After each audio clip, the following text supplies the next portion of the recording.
welcome to the 1000 Authors Show. I am Vicky Quinn Fraser, and this week I am talking to my good friend Misty Mozejko, who is my sister from another mister. She is my Breaking Bread Mastermind's co-host and conspirator, and she's one of my bestest buddies. And just a couple of weeks ago, we were having a rant about how difficult it is to ask for money, basically. And women particularly seem to struggle with this. We want to be generous. And so, you know, like the title of the podcast says, generosity kills the cash. That's Misty's pun, not mine. But yeah, it's a thing, it's a problem. And so Misty is an expert at this. She does this. She asks for money on the phone all day, every day. That is what she does. And she helps people to build sales pipelines and things to bring more money into their businesses. So we decided to rant on air, and that is what we have done during this podcast. So I am going to bid you a good morning or a good afternoon or a good day or a good evening. Enjoy this episode, and I will see you afterwards. Enjoy this interview. Yay, we're back with Misty. Hi, Misty. Hi, how are you? I'm good, thank you. I love how we do this. Like, we haven't just been chatting about dog penises for the last 5 minutes. What are you talking about? I'm very professional. So yay, Misty's back on the podcast, and the reason that we are back here today is because a couple of weeks ago we were ranting about an inability to ask for money, and how everybody suffers from this to some extent, but particularly women seem to have a problem with it. So and this is something that Misty does every day on the phone. She asks people for money. So so much money, all of your money. So this is what we are talking about. Do you want to just recap what we were yelling about the other day? Yelling. So I have an expression called generosity kills the cash. And in my job and what I do for people is I help people make money. So I don't enjoy it when people are overly generous inside their business, because it doesn't make my job very easy. So if all of my clients continue to be overly generous with their services, their time and their know-how and their knowledge, it makes it awfully hard for me to build very successful and profitable funnels for them to sell their things instead of just giving it away. Generosity is lovely and a very necessary part of business. And you have to be generous, and I would not want to kill that spirit in someone. But at one point, Misty has to come in and be the generosity police, as Marcella Allison used to call me, and shut that shit down. So generosity is the easy way out of asking for money. It's much easier for us to be like, you know what, it's fine, it's totally fine. You know what, I just do that thing for free, and then I don't have to ask for the credit card. But in reality, what we all need to get better at is asking for a credit card over the phone so we can close deals immediately and make money. That's the point of all of this. Yeah, because I don't know any mortgage company anywhere that will take like warm and fuzzy feelings as payment for my mortgage. Yes, that'd be, I wouldn't have I wouldn't have a roof over my head if that was the case, because I don't have many of the warm and fuzzy feelings, but that would be a great system. I'll pay my mortgage with just free wisdom. Well, it's like when people say, oh, you'll get really good exposure if you do this for free. And it's just like, I can't pay my bills with exposure. Yeah, it doesn't, it's not, it's cold hard cash. And when you think about what money really is in the big, and this might get a bit woo-woo for some, but money is a form of energy. So if I'm giving you my energy in the form of knowledge and know-how, or advice or coaching or whatever I'm giving to you, you have to then return that with money. That is your energy. You're going to give me energy, and I'm going to give you energy, and then everything's going to be balanced. Once it starts to become imbalanced, whereby you're giving out all the stuff and they're giving nothing back, you start to build resentment, and then after that you get mad. So, and you get very poor. So it's really, when you look at it, if you're going to give something to someone, they have to give you the energy back in the form of money. That's just how it works. So that might resonate with some and completely baffle others, but I always look at it like that. I have no problem asking you to return the energy that I'm giving to you, right? I have no problems doing that. But oh my God, I've got to ask you for a credit card. That's what it looks like in the business world, right? So what do you think it is that stops people from just like asking for the money then? I had a really hard time probably 2012-ish. I had my own fitness and nutrition studio, and I had to close people for personal training services. And I was really bad at it. I just couldn't do it. I just was like, as soon as it got to like, they were like, yeah, this sounds amazing. I totally want to work with you, Misty. It's going to be so awesome. And then by the time it got to the money, I like just sort of like divert around that little bit and be like, okay, great. See you on Monday. And then like push it off away from me because I just couldn't do it. And I had a mentor at the time, and they're like, you got to get the credit card on the phone. And I was just like, that is so hard. It feels pushy to me. And I'm British, and sometimes we can be overly cautious about certain things. But it felt very pushy. It felt very salesy. It felt very grabby. But it wasn't. That was just my own shit blocking me from making my own money. So that's what I felt. That's how it felt on the phone to me. It just felt like I was just being a grabby, sleazy salesperson. And it's difficult to ask for money. Everyone has a hard time with that, right? So I think there's a lot, and it's different for different people. Like I felt sleazy doing it, and intimidated. And I don't know what it is. Money is just so scary. And it's the thing that you need the most in your business. Yeah. So you don't want to fuck it up. I know. And it's like, however you ask for it and whenever you ask for it, because like sometimes sometimes it's appropriate to ask for a credit card on the phone, and sometimes I think other things, it's like I would like for my private coach, I would much rather people go away and think about that, because like I'm gonna have to spend 6 months with people, and I don't want to do that if we're not the right fit. That's fine. But like if it's something like personal training or something, like, yes, we're making an appointment, we're coming in on Monday. If you're making an appointment, you should be taking the money. The money should be, there should be some form of commitment in the form of financial commitment, right, from anybody with anything that you do. And I think that it's very difficult for people to appear money centric, right? And I don't ever look at it like I'm being money centric. I unapologetically love making money, and I love making money with my clients. I love helping my clients make money. I just love it, right? I love making money for myself too, but I just love it. So money doesn't really have that hold over me like it did back in 2012.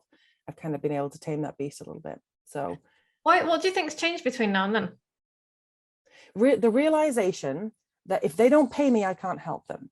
And the thing that I'm put here to do on the earth is to help people. That's what I'm supposed to do. That I know that about myself, and many of the listeners today are going to be in the same boat. They know that they are here to help people. Whatever their skill set is, they're going to use it to benefit others, right? That's the kind of groups that we hang in. That's the kind of people we have, right? So if you know that you are put on this earth to help people, that's your job, then the only way you can help them is by taking their money. It sounds awful, but they have to pay you for the thing so you can help them do the thing, right? Like that you have. So if I don't take that commitment from them, it's nothing. It's a wishy-washy conversation that we had that they'll probably forget about in 5 minutes. And, all the great advice I just shared with them is nothing, because they had no skin in the game. So it's the only way for me to truly help people is by taking their financial commitment to that service. That's a different way. That's how I've managed to look at it. They need to know that they're in. They've laid down the cash. They're in. Now they can get the help. It's got to be serious. And you know what? There's a way that you can actually measure this shit as well. I think people like cleverer people than me have done studies on physiotherapy. I think it's like people who got free physio have worse outcomes than people who pay for their physio. Yeah, because but I've like actually seen it with my stuff as well. And you just reminded me, because every now and then I used to do a free book thing on Kindle. So I would like put my book up for free, and it would get like hundreds and hundreds of downloads.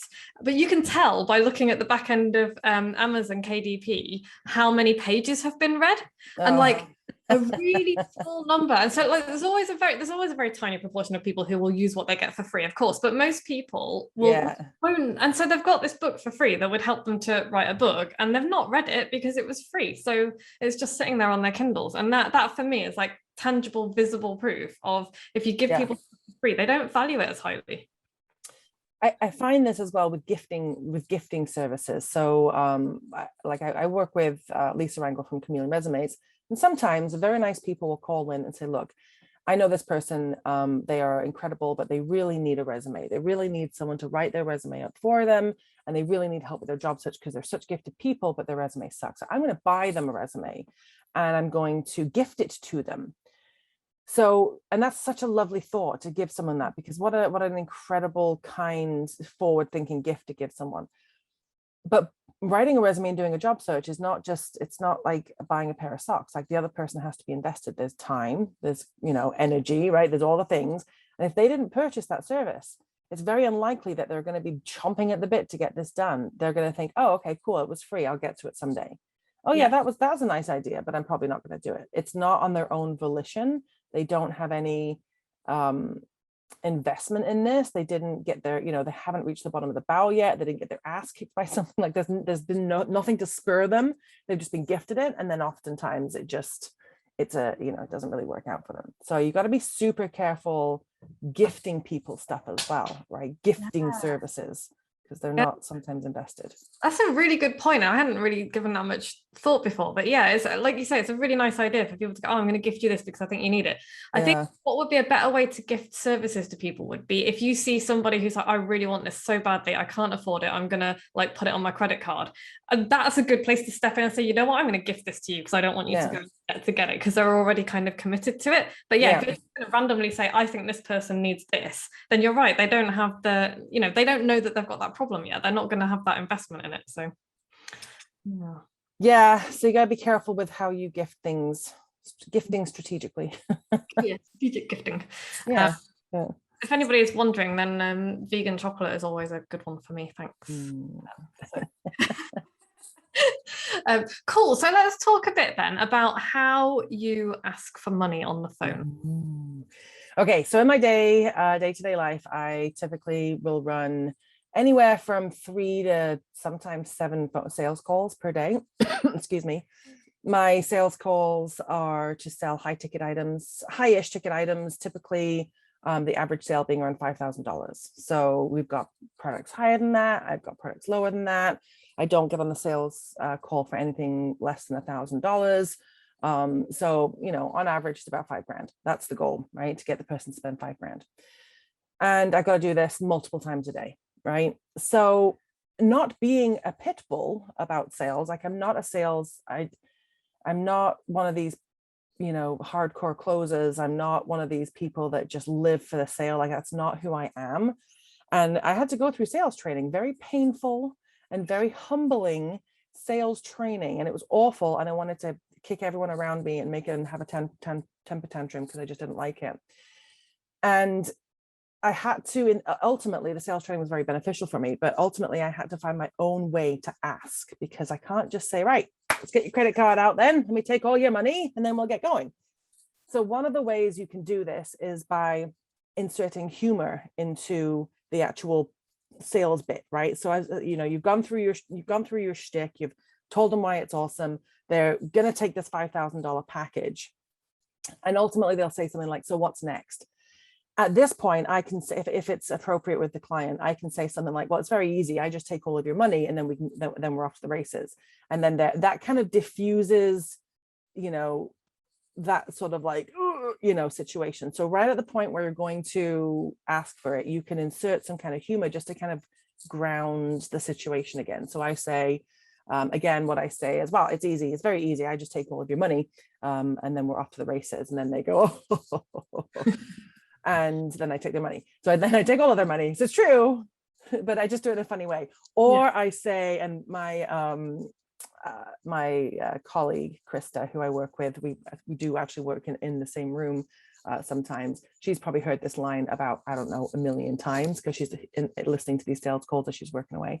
So sometimes at the very end, I will say, okay, then who's the lucky victim? Which credit card are you going to use today? Right. So you can just kind of add these little one-liners in however you do it. And I've honestly must have said, who's the lucky victim? What credit card are you using today? I don't even know how many times at this point, but it just gets me over the hump from being so serious about the money part, right? Which is the part that that's when it all starts to fall down around you when you start getting too serious about it. So one of the ways to do it is inject a little bit of humor and just find some, really cheesy sayings to insert into your little pitch, or however you run your sales calls. I like that, because that, like you say, it kind of diffuses and it takes the you, but they're already at the stage of, okay, I mean, now what's next is really, how do I pay, isn't it? And that takes the pressure off you.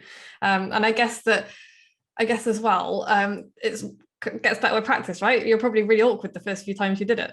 Right. Probably sound like an idiot. They're probably like, what? I'm just gonna give my credit card. Which is when you go back to the go to no thing, and it's like go for no thing, isn't it? It's just like, you can, loads of people are going to say no to you. And that's fine. That's literally the worst that's going to happen. yeah, and it's, and that's okay, especially in sales. You're gonna, I mean, if you are in a position where you have to sell a lot of things, or you in a position where you want to sell a lot of things, you're going to end up with more maybes than yeses, right? Straight away yeses.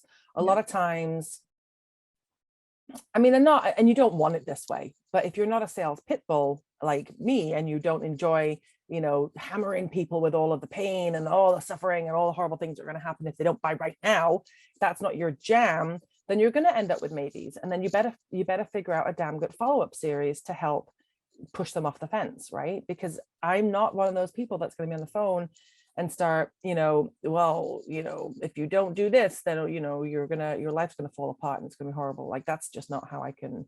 No, and that isn't how anyone should do sales, because it's like you say, it's pushy. This isn't about like getting money out of people at all costs. It's about helping people to make the decision, right? And do it fast so that it's not a waste of everybody's time. Help them make the decision and then give them the pathway to pay, right? Pathways to pay are the biggest stumbling block I see in many businesses that I work with. So I go into businesses as a consultant, and I have a look at their sales and marketing processes, and I see what I'm doing. The number one concern is, well, we're not making enough money, right? Okay, so let me have a look at how many ways you've got out there in the world to make money. Oh, you have 0 pathways to make money. Well, that I can't imagine why you're not making any. That is a conundrum. Like, it's like, that's it. That's all it comes down to. You didn't ask anyone for money, therefore you're not making any money. So it's not going to come to you. It's not going to magically appear. You have to put pathways out there so people can walk into your business and then give you some money. So that's the number one thing, is the pathways to money. So yes, on the sales call, you have to help them make this decision. And then you have to give them the pathway to give you the money, right? Don't fall short of the pathway, because that's, closing them on the phone is the best case scenario. Also, we're not doing them any favors. If they want a thing and then we don't help them to get the thing, then that's kind of selfish, right? Yeah, I think that if you've had a fantastic sales call and they're like totally on board, they're invested, they want to pay for the thing that you're selling, the services that you have, and then you end the call with, great, okay, well, let's set something up next week, then I would leave the call saying, I would think that I hadn't purchased anything. Like, I would think that I didn't have a commitment. If you didn't say, if I was like, yeah, this is totally awesome, yeah, sign me up, and you didn't say, okay, great, let's get a credit card deposit, or let's take your credit card number on file, whatever. If you didn't go to that next stage, I'd be like, am I in? Yeah, am I in? Am I out? I don't really know. Like, it's confusing for the client. Yeah, it is. I would assume, if I kind of had that conversation and then the person was like, oh, we'll sort something out next week, I would assume, because this is the way my brain works, I would assume that I had somehow offended them and that actually they didn't want to work with me at all.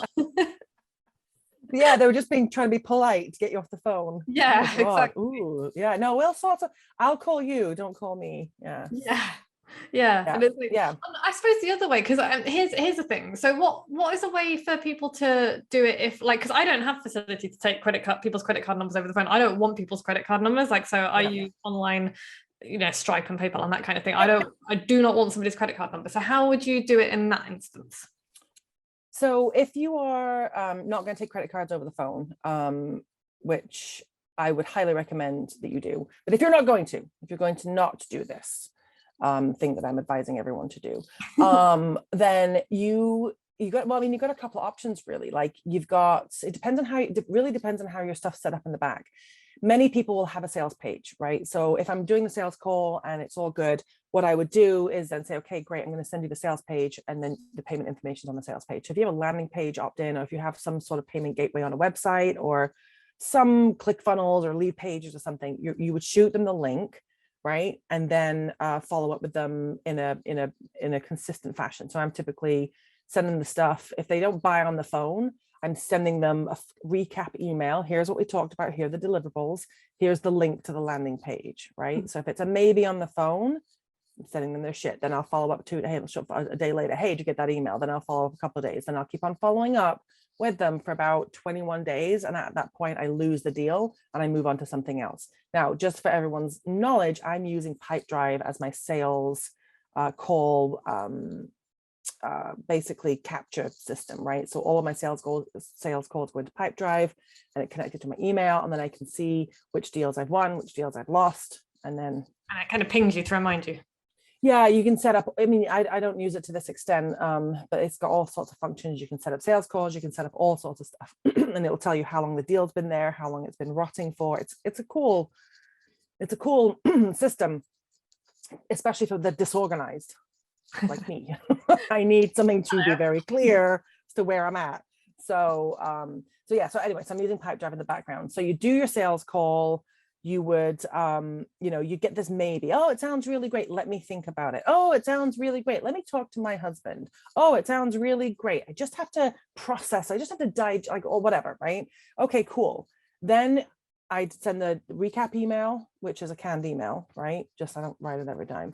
Recap email. And then the landing page link at the end with a follow-up series in the back. So that's assuming you have a follow-up series or a landing page on the back end, okay? The other way to do it, if you don't have any landing pages, if you don't have anything set up, any funnels, any payment gateways, you can send stuff directly from QuickBooks. So if you're using QuickBooks, which I know many solo entrepreneurs and entrepreneurs use, there is a way to send invoices directly from QuickBooks. You could do it that way. Okay, so you could just, if you've got no landing page, but they're all in, send them an invoice via QuickBooks and you can do that. Now, if you don't have any of that, guess what else you can do? You can send them a goddamn PayPal link, which is how I've done business before. Here's the PayPal link, have fun. And then they just, I guess you could do that while you're on the phone with people, couldn't you? Just send them the PayPal link and be like, oh, I'll just, I'll wait. Yeah, well, you want to do as much as you can on the phone, right? You don't actually really want to hang up and then send them the thing, right? Because once they've hung up, they're gone. You can consider that deal, a lost deal or, a maybe, right? Like, and genuinely, some people do need to think about things, right? I'm not one of those people. I will quickly spend $5,000, but they do. Like, many people need to think about it. So it's not all is lost, but you can pretty much guarantee the percentage of, what's the word I'm looking for? Your ability to win that deal after you've put the phone down is a lot harder. It's going to be way harder to win it. So you want to do everything as much as you can while on the phone. So you might want to send them the landing page while you're on the phone. Oh, I'm just going to shoot you this email real quick, and just, oh, you're on the computer? Yeah, just open it up so we can have a look at it. You want to, send them as much as you can while you have them. Yeah, cool. Okay, and so let's back up a little bit as well. And how do you get people to? Because I don't really like the term overcoming objections, because I think some objections are totally legit. I much prefer to think of being like just answering everybody, like giving people as much information as possible. So how do you get people on the phone to like ask you the questions that they need to ask to feel kind of safe about giving you the money? Yeah. Objections are funny, right? Because I'm not a sales pit bull. I'm not here to scorn you if you have to go check with your wife that you need to purchase this thing. Like, that's not, I back right away, because I just, for good or for bad. Yeah, because people have like house, and that really irritates me as well, because I've seen people like railing against, oh, you've got to go and ask your wife for permission or whatever. It's like, if you've got a household budget that you're both involved in and it's a big purchase, then damn right you've got to go and speak to your spouse, because it's not just your, what I mean? There's especially when you start getting up into the high tickets, right? Like, there's repercussions when you drop 5 or 10 grand on something. It's like, and so I kind of, yeah, like I think like I've never found the solution, and nor do I really want to that, well, I have to talk to my spouse, because honestly, I'd probably talk to my spouse too. So, you know what I mean? Like, that's just how many relationships work, right? I mean, especially about something big. If it was, a pair of socks, who cares, right? But if it's something big that's fairly life-changing or fairly expensive, or, you might want to have that secondary perspective or secondary input, right? Yeah. So I'm not so sure about I have to check with my, spouse objection, because especially in the last 18 months, Like, what are you going to say, right? Like, everyone's had a pretty fucking hard time financially in the past 18 months, right? So I'm not going to scorn you for double checking your financial budget in a pandemic. Like, it's very tricky. So there's certain levels of comfort with that, I would say. There's, you know, some people would be totally fine, you know, going down that path of, you know, asking why they feel like they have to check, or, you know, and then some people like me just wouldn't be comfortable. So if at that point, if they're saying, well, I'm going to go check with my husband, I say no problem.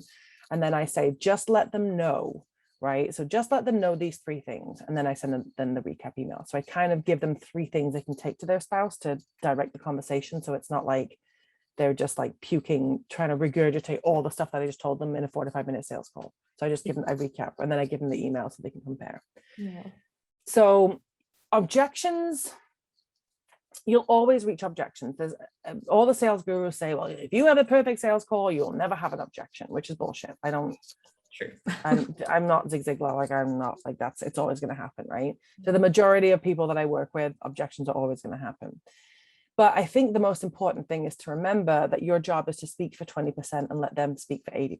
Because as long as they're speaking, they're agreeing that they need the service. So if you can get an agreement from them that this service would be beneficial, and if you can get that agreement a few times, 5 times on the phone call, 3 to 5 times, as long as you can help them find their way and find themselves agreeing with the need of the service, you're going to reduce your amount of objections, right?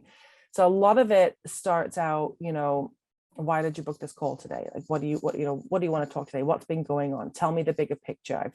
Usually I've got a little bit of background information on someone, but it's just a few facts. So I can say, fill me in, tell me what's going on, and I'll find a solution for you. And so they tell me what's going on, and I say, okay, great. So where do you need my support? Like, how best can I help you?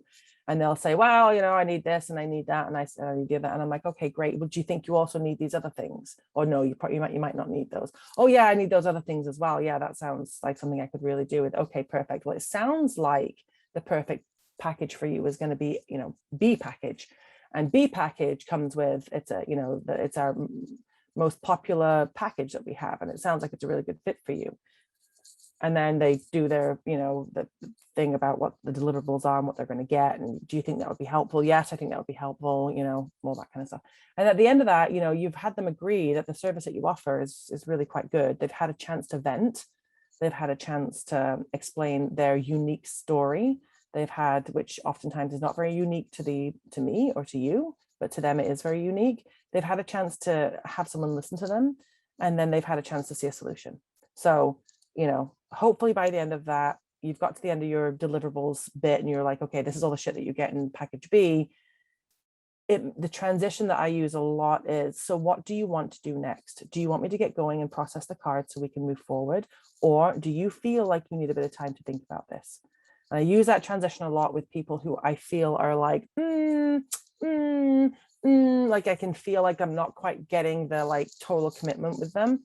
I'll use that transition. So what do you want to do next? Do you want me to process the card so we can move forward? Or do you think that you need a bit of time to think about this? And then I push it back, right? Which probably 100 salespeople will be like, that's terrible advice. But that's how I deal with that when I'm not feeling like they're like, yeah, let's do it. So when I'm kind of like, I don't really know. That's my like, I don't really know transition. And I really like that, because I think the salespeople who would say that's terrible advice are the ones whose only goal is to get as much money as possible. Whereas your goal, because I know you quite well, your goal is to help people. That's what you're here for. And it's like, if somebody isn't sure and they're not going to get the best out of this service, then it's like me. I don't want to work with somebody who I've pushed into working with me. You know, that would be a terrible relationship. Yeah. And it would not go for either of us. So yeah, I don't think that's terrible advice at all. I think it's awesome advice. I think especially if you're selling coaching services, right? Or long-term engagement services, if you're planning on working with someone for the next 4 to 6 months, you want to make sure that they are sure. The last thing you want is to sell someone who doesn't have 100% confidence in the services, because that person is going to turn around and be a complete pain in your ass for the entirety that they're with you, and they might end up refunding at one point.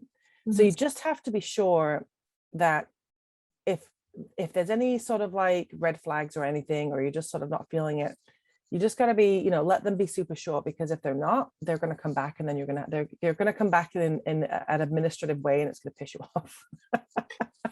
So just, but I know it's hard because everyone wants to sell and everyone wants to make money, but there is a certain level of discretion that you have to have with people, and just knowing that might be a bit of a pain in the ass. You don't want those people.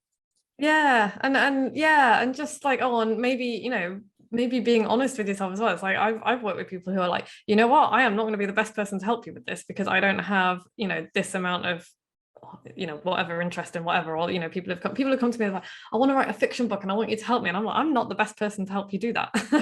I'm not a fiction expert. Yeah, because if you take it on, you're just committing yourself to months of just annoyance and it's stressful. Yeah, it's very stressful to do that. I would know that I wasn't doing my best work because that's not my area of expertise. So it's like, why would I want to put myself through that just for money? No thanks. It's it's not all about money. And the other thing is, if you keep taking projects that it's not 100% in line with what you do, and you put yourself with clients or put yourself in situations that you're not comfortable, and you really don't like it, you block the good stuff coming to you. So you get super focused on clients that are pretty, crappy, and you've sold them because you needed the money, but they're not very good clients, and it's not your wheelhouse. But now you're going to spend the next 6 months working with them. During that 6 months that you're spending on this crap client, you could have some incredible offers coming to you that you just have blocked now. The next time you're faced with a crap client, but you're like in that money crap client dilemma, right? Do I need the money? Do I take the client? I need the money. Just think about how many missed opportunities you're going to have during the time that you spend with that crap client, because opportunities to make money are always there. It's always around you. If you can see it, if you can send a PayPal link, you can make money. But if you're focused on a crap client, you miss a lot. You miss out on so much. I think people forget that, and this is going to sound cheesy and cliche as well, because it's true, is that every yes to one thing is a no to something else. It has to be, because 100%. When you've got limited time, right? So everything is equilibrium, right? Like in the world, every time, there's, for every action, there's opposite reaction. So every time I say yes to someone, I'm saying no to someone else. So you gotta be careful who you say yes to, right? So I know this doesn't help people who really need to sell. I mean, it's been a really rough go for a lot of people. I mean, coming from the fitness industry, I'm not in the fitness industry anymore, but having seen the decimation in that industry, the need to sell is outweighing the need for quality clients at this point, because they need to stay afloat. It's a really difficult situation for many folks, right? So you just have to just be cognizant, right? Don't get so focused on selling and selling and selling that you're going to take on a crap client and then piss yourself off for the next 6 months. Right. Yeah. And that goes back to, the opportunity cost thing. Is like, if you're giving your stuff away for free and this false sense of generosity, you're not going to have the time when a good paying client comes along to do the paying work that you want to do. So, and there's only I'm always a fan of the big picture, right? And I'm really good at looking at the big picture and looking sort of, further down the line. So say it's just you at the moment, right? And you're just a solopreneur, and you're doing your thing, you're selling your consulting services, and you don't really have a team per se, but you're doing your thing. And you are really good at being generous, and you're giving away all this stuff. One day you are going to have more people, right? Like, let's say that this is the goal, right? You're going to have a bigger business, and you're going to have a team on the back end. As soon as you have a team in play, you're going to pay that team. There's a team of people who now have invoices coming to you weekly that you now have to pay. If you keep on focusing on your generous spirit, that's not going to pay the team. And the team are going to get pretty pissed off that you keep on being super generous, because they know that they have paychecks in the hopper that you need to pay for them. So if you think big picture, the generosity is stopping you from getting any bigger, but then it's going to piss a lot of people off in the future who know that there's money to be paid. So it's not going to help you in the big picture to be super generous right now, just because you're scared of taking a credit card, or just because you're scared of broaching the money topic, right? Cool. Awesome. There's some really good advice for everybody there, and I hope that everybody listening is taking that on board, because I know how hard it is to ask for money. I hate asking for money. Horrible. But the more you do it, the less painful it gets each time. And you've just got to remember that, like you said, we're in this business to help people make their lives better. Whatever we do, whatever people who are listening are doing, I think most entrepreneurs get into what they do because they see a need to help people do something, right? Yeah. So Yeah. like, you can't do that if you're broke. You just can't. You're not making people well to do it. So yeah. Oh, thank you. I feel like we solved that problem and we can move on now. We can absolutely move on. So what I'll do is I'll just take your credit card. If you can just get that out for me. We'll start with the long number. Okay, go ahead when you're ready. My mother's maiden name is, yes. And my shoe size. Cool. Okay, so thank you, Misty, for that information, for that advice and wisdom. That's fab. Really appreciate it. And you are my second guinea pig for my new rapid fire question round, which I have shamelessly stolen from Brené Brown because she does this on her podcast, and I was like, that's a great idea. I am stealing that. So okay. So rapid fire questions. Try and just say the first thing that comes into your head. That's a dangerous game, but okay. Yes. What are you reading right now? I can't remember. Cool. There's 4 books. Oh, 4. Yeah. Right now. What's the guy called who did the book about going to Mars? The Hail Mary Project by the guy who did the Andy Weir. Yes. Ding, ding, ding. Yes. Oh, I love that book. I love it so much that I then listen to the audio. You should listen to the audiobook after you finish reading it because the audiobook is brilliant. Oh, okay. Yeah, I'm a reader. But then I've also got Tosha's, I forgot the name of it. Anyway, Tosha is this abundance mindset person. So I'm reading Tosha. See, the problem is I have all these, so many books. Yeah. Okay, cool. Good answer. Okay.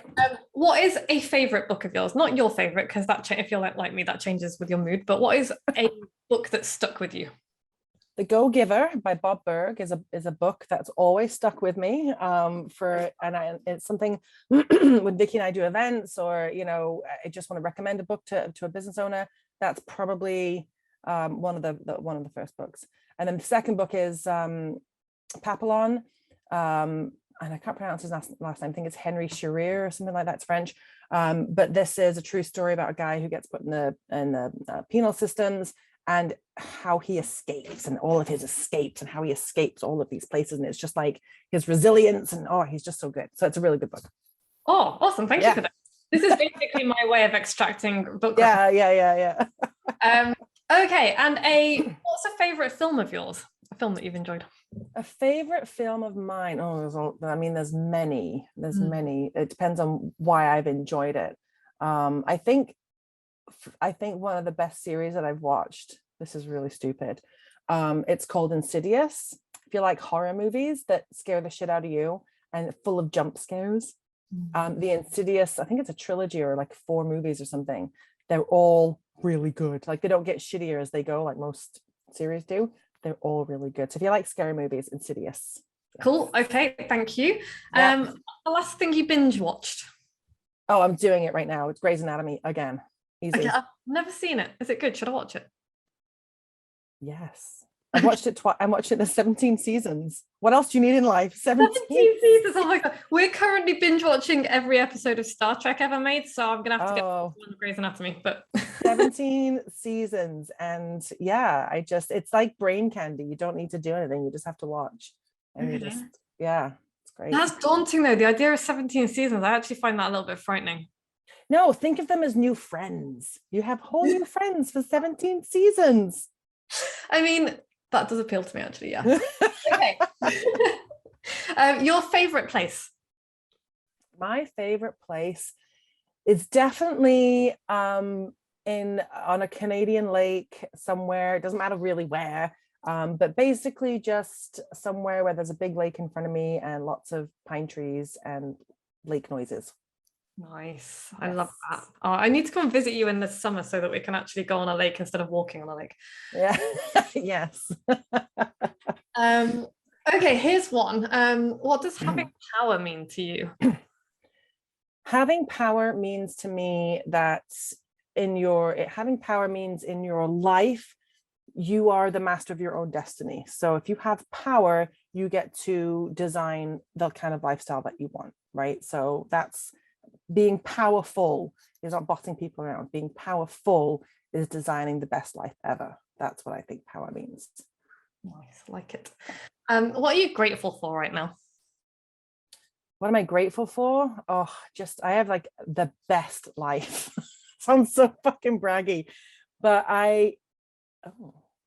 did you see the lights go out when I just said I had the best life? Yeah, did you just summon a demon? I know, shit, jinxed it. I have the best life. So the last 6 years, Vicky knows all about this. It was hard, right? Like there was a lot of transitions in my life. There was a lot of moving. There was, all sorts of stuff. And it was been hard. And now I look at my life and it's just where you just work really hard. Sometimes you're in a really shitty place and you just keep working. And eventually you get to a really amazing place. And I'm not saying that amazing place will last forever because things change all the time. But eventually you'll get to a really amazing place. And when you're in that really amazing place, you have to be super grateful for it. So I'm in a really amazing place. I'm super grateful for it right now, knowing that everything changes. That's fine. But right now, everything's awesome. That's so cool. I'm very glad. What are you most proud of? Me. Yay! Good answer. I am. I was thinking about this yesterday, actually, right? Because I came from the fitness industry. Pride in the fitness industry is on your body, right? If you're proud of your physique, you're proud of your diet, you're proud of your commitment, your resilience, like that's the pride is on your body. And so that is a very skewed way of thinking, right? That's a very sort of small ball to play in. So I was thinking about this, I was in the fitness industry. I left the fitness industry. Ultimately, when you leave the fitness industry, you will gain weight because you're like, yes, I fucking drink wine and eat chocolates. So, but you have to still have to love yourself, which is hard from the fitness industry. So I was thinking about this yesterday and thinking, it doesn't matter. I'm proud of me and all the things I did. I've ran my own businesses. Now I work with all these other businesses. I'm proud of that part. I'm proud of my workouts. I'm proud of all the things that I've managed with my family. I'm proud of me. And I just was thinking about that yesterday. To me, I'm proud of me. Yes. And what is on your bedside table? I don't know if I should ask you this question. Well, okay. So back in the day, this would have been a lot more raunchier, but honestly, right now, it is eczema cream, some Tums, and wipes, baby wipes. I think there's a pair of scissors, but I don't know why. I'm not sure what I do with the scissors, but they're in there. Okay, maybe cutting the wipes up. I don't know. Yeah, maybe I'm getting to that point in life where I cut wipes in half so I can save them. Tums and fucking eczema cream. Woohoo! Nice, rock and roll, awesome. Yeah. Cool, and that is the end of my questions. Thank you very much for illuminating us. And oh no, here's the thing. I've got another one that I'm going to add to this list. What do you do when you're not working? I'm sorry, I don't understand the question. This is a really interesting question because many of us just work all the time, and I found myself in that trap at the beginning of the year. So when I'm not working, I'm working out, or I'm watching Grey's Anatomy. Or we're at the trailer camping. I think those are the three things, really. Nice. Like it. Yeah. Good. Awesome. Misty, thank you. Where can people find out more about you? They can head over to www.disgracefulmarketing.com and check out all the raunchy reviews people have left me over the years for my incredible consulting services. And yeah, that's pretty much where you can find me. Lovely. And that link will be in the show notes. And I feel like you could mention, although I'm a bit low because I've got a bad feeling about this winter, I really have. I just think the shit's going to hit the fan again. But like, do you think maybe there could be a breaking bread in 2022? There could be a breaking bread in 2022. There could be. Depends on a lot of it. Yeah, it depends on a lot of things at the moment. Yeah. But it would be so awesome to organize something. Or even an early 2023 if we're not sure about the travel thing at the end of this next summer, right? So you know what, mate, I just want to go somewhere hot. We've done San Diego, that was epic. We've done Portugal, that was epic. We did originally in Canada in the winter, which was lovely and not epic. We were in a hot room. It was epically cold. Yeah, and we did not Manchester. We did the Dales, Dales, and got chased by cows, and that was also epic. Yes, we did do that. Yeah. So I have to think of somewhere. If anyone's got any suggestions, ping Vicky and tell her where they would like the next event. No, because now I'm going to get 50,000 emails of people telling me 50,000 different places, and then I'm going to be like, no, screw you all. We're just going. Vicky at vickyfraser.com, and all of your ideas, just send them all to her. Thanks for that. Disgracefulmarketing.com does have a contact form, so go on. Yeah, also thank you, Misty. This has been ace. Thanks for joining me again. Let's rant about something else in a few weeks, and then we'll come back and rant in public. Sounds like a plan. So I hope you enjoyed that interview as much as I enjoyed chatting with Misty. As you probably could tell, we know each other really well. So it was really good fun talking. I hope you enjoyed the rapid fire questions at the end as well. I think that's giving people a real insight into real people and real lives. I'm particularly enjoying all of the book recommendations I'm getting. So anyway, I hope you've got loads of really, really good and helpful advice out of that interview. I know I did. I'll be listening back to it because, I don't know anybody who finds it easy and delightful to ask for money, but I do know that it gets easier and easier the more often that you do it. And I know that you have to do it as well, because until we bring down capitalism and come up with a better way of running the world, we're stuck with making money, so let's learn to do it in a way that doesn't feel icky, and in a way that doesn't make us want to hide under a rock. Go forth, listen, sell, do something worth writing, write your book. And if you want more information or help from Misty for her to help you to do this, you can go to disgracefulmarketing.com. The link is in the show notes. And if you are thinking, oh, you know what, I am ready to write my damn book, then A, yay, that's fantastic.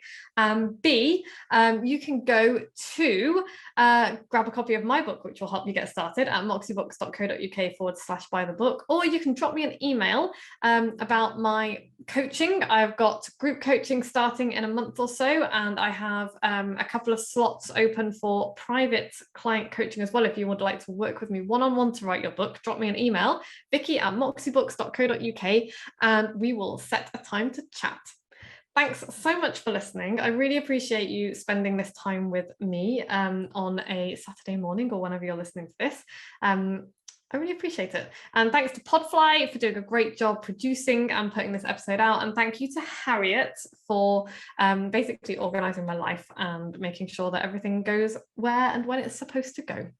I will be back same time next week with Joe. In the meantime,